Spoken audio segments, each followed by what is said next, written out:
안녕하세요. 드라마를 투파보는 잼잼 리뷰입니다. 빚을 갚기 위해 하진이 집을 매물로 올리면서 김 부장은 이제 대기업도 안 다니고 서울 자가도 없는 그냥 김낙수가 되었습니다. 무슨 데스노트처럼 제목을 하나씩 지어가고 있는데요. 대기업에 집도 있지만 본인이 없던 김 부장이 모든 걸 다 지우고 나서야 진짜 나를 되돌아보고 김낙수를 찾아가는 이야기. 그래서 이 드라마의 제목은 꼭 운수 좋은 날처럼 역설적이었던 것 같아요. 사실 수입은 많지 않은데 빚이 5억 5천이면 이자 때문이라도 갖고 있는 집을 팔아서 해결할 수밖에 없죠 뭐. 드라마는 아마 집을 팔아 빚을 갚고 낙수가 형 카센터에서 세차장 일을 하면서 다시 차근차근 시작하는 걸로 끝이 날 텐데요. 근데 이게 또 11회 예고를 보니까 김낙수가 LCT로 돌아가서 상무이사가 되는 상상을 하더라고요. 도진우한테 배신당한 백상무가 김낙수에게 전화를 걸어 이번 한 번만 도와달라고 하는 것 같은데, 우리 이 드라마 10회까지 봤으니까 김낙수 상무이사 되는 거 이건 뭐 월천낙수랑 똑같다는 거 다들 알잖아요. 이제 우리 안 속잖아요. 또 낙수의 상상인 거겠죠. 도진우가 백정태를 배신하고 황태산 전무한테 붙어서 백정태는 임원 재계약을 못하고 상무에서 잘리고 공황장애 오고 김낙수의 자식들인 영업 1팀을 투명인간 취급해왔던 도부장은 정대리가 녹음해준 파일 때문에 비리에 걸려서 회사에 잘리고, 그렇게 김낙수가 ACT 상무이사로 복귀하고 처제 부부도 회사 이슈 터져서 망하고 아들은 쇼핑몰 대박나고 뭐 이러면 좋겠지만, 이 드라마는 현실의 억울함을 사이다로 풀어주는 작품이 아니라는 거 이제 우리 다 알잖아요. 사실 그래서 전 김 부장 이야기가 굉장히 좋은 작품 같아요. 물론 현실도 팍팍한데 드라마까지 이렇게 답답하고 속상한 걸 봐야 되냐고 하시는 분도 계시겠지만, 오히려 너무 현실적이어서 더 공감되고 위로되는 것 같거든요. 원작 소설에서 도부장은 이사로 진급하는데요. 사실 이게 김낙수 입장에서 보면 도부장이 완전 싫지만 ACT의 성대 성골 라인에서 살아남은 지방대 출신 도부장 입장으로 보면 임원까지 승진한 거 완전 성공 스토리죠. 다만 원작에서 도부장의 역할인 최 부장은 굉장히 훌륭한 상사인데 드라마의 도부장은 좀 쎄한 구석이 아주 많아서 이사로 승진하게 될지 모르겠어요. 특히 11회 예고를 보니 권송이가 영업 2팀과 차별당해 투명인간 취급을 받는 것을 참지 못하고 도부장에게 들이박는 것 같은데요. 그런 11회 예고편 및 도진우와 백상무, 김낙수 세 사람의 이야기를 톡파보는 영상 바로 시작합니다. 그 전에 명세빈 배우에 대해서 좀 얘기하고 싶어요. 이 드라마 진짜 명세빈 배우의 재발견인데요. 공황 때문에 숨도 못 쉬면서 병원에 가지 않겠다고 고집 부리는 낙수에게 정신 차리라고, 당신 그러다 죽으면 어떡하냐고 소리치는 하진의 간절함, 또한 자신에게 한마디 상의도 없이 몇억 고액의 사고를 친 남편과 아들에게 화를 내면서도 집에 돌아와 남편의 공황 증세에 대해 알아보며 낙수를 걱정하는 그 모습, 전 너무 눈물 나더라고요. 반면 수겸이랑 그 여자에 나오는 얘기는 좀 없었으면 좋겠어요.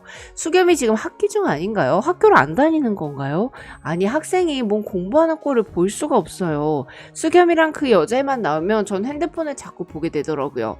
물론 제가 40대라 그들을 이해하지 못해서 그럴 수도 있는데 공감도 안 되고 서사가 너무 후진 것 같아요. 자, 그럼 다시 낙수 얘기로 돌아갈게요. 정신과 의사인 나대룡과 화장실에서 칸막이 대화를 나눈 뒤 낙수는 모든 사람을 다 경쟁 상대로 여기게 했던 최초의 동기인 형 김창수를 무작정 찾아갔습니다. 한 번도 자신이 회사에서 쫓겨난 거라고 말하지 않던 낙수가 형에게 담담하게 그냥 있는 그대로 자기가 망한 걸 다 말해버리는데 그게 참 눈물 나더라고요. 카센터 직원들에게 동생 자랑을 자주 했던 창수는 자신이 망했을 때 낙수가 기분 좋아했다는 것을 들었음에도 불구하고 무너져버린 낙수의 아픔을 듣고는 가슴 아파했고, 서툴지만 진심을 담은 사과, 아니 바나나를 건넸는데요. 낙수는 자신의 인생을 뒤흔든 원인이라 여겼던 유년 시절의 아픔이 허무하게 해소되자 복잡하면서도 후련한 감정에 사로잡혔습니다.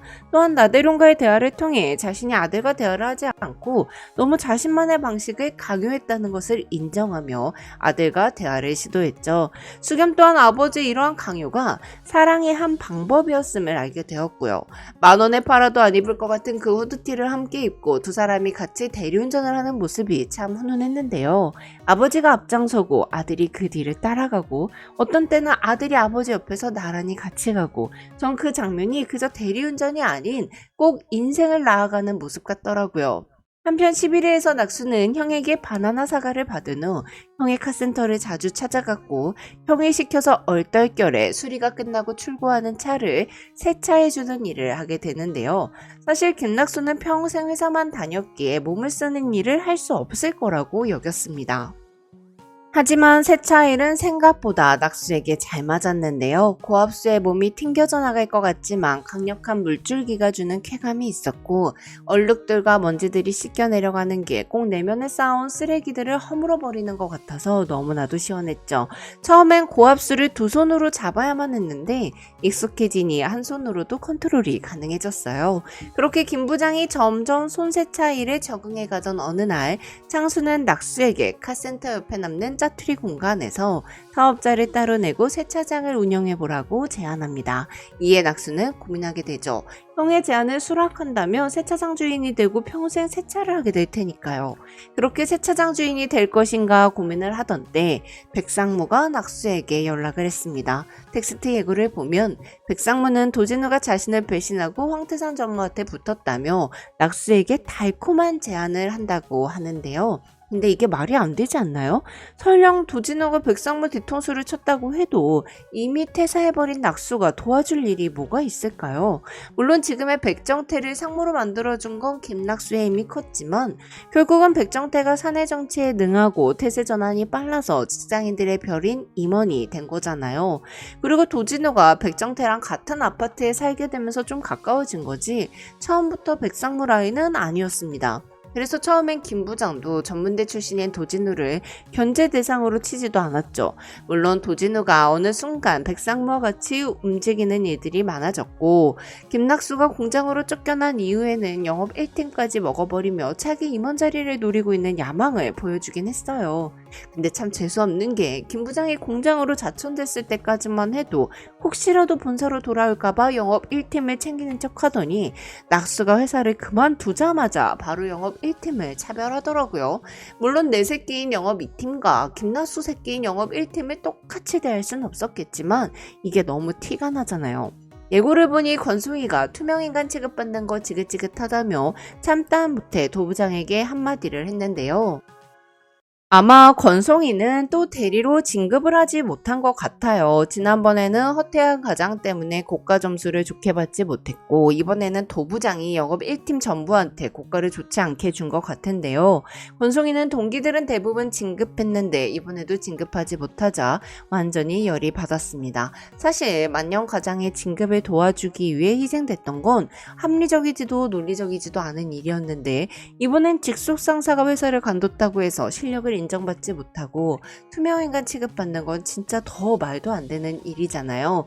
지극히 상식적인 절차와 공정한 평가가 없는 회사에 신물이 난 권송이는 결국 회사를 관두고 평소 원하던 디자인 공부를 하기 위해 대학원에 진학하기로 결심합니다.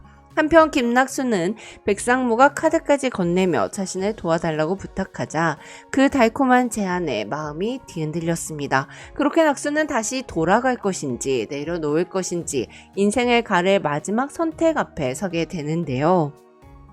하지만 김낙수는 자신을 아끼는 척하면서 자천시켰던 백상무에게 더 이상 흔들리지 않기로 결심합니다. 회사 밖으로 나오지 않았다면 평생 회사 속에 김 부장으로 남아 있었을 것이고 가족들과 여행도 한번 못 가본 채 자기 잘난 맛에 취해 사무실 안에서 생을 마감했겠죠. 김낙수는 이젠 나를 내보낸 회사에 오히려 감사하고 싶었습니다.